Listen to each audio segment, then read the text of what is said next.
আমি আমার ক্ষুদ্র জীবনে অভিজ্ঞতা থেকে দেখেছি ছেড়ে দেওয়ার মধ্যে সুখ আছে আর কি।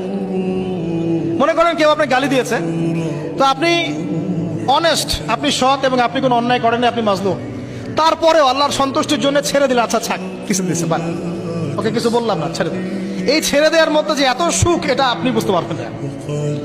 এই সুখটা উপলব্ধি করেছেন স্বয়ং রাসূল সাল্লাল্লাহু আলাইহি ওয়াসাল্লাম। মক্কা বিজয়ের দিন ওই যে বহু মানুষ এসে কি বলেছিল, ভয়ে কাঁপছে যে রাসূল সাল্লাল্লাহু আলাইহি ওয়াসাল্লাম তাদেরকে আবার মৃত্যুদণ্ড দেন কিনা, আছে না?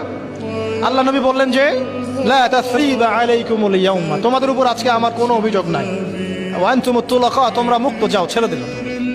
এটা শান্তি।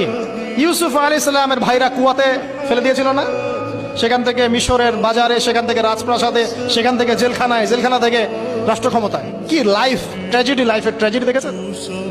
এখন ইউসুফ আলাইহিস সালাম যখন শেষে ভাইদেরকে চিনলেন, তিনি কি ভাইদের প্রতি প্রতিশোধ নিয়েছেন? বলেছেন যাও, মাফ করে দিলাম, ছেড়ে। এটাই শান্তি। আল্লাহর জন্য ত্যাগের মহিমার মধ্যে শান্তি আছে। আল্লাহ পাক আমাদেরকে ত্যাগ করার তৌফিক দান করুন।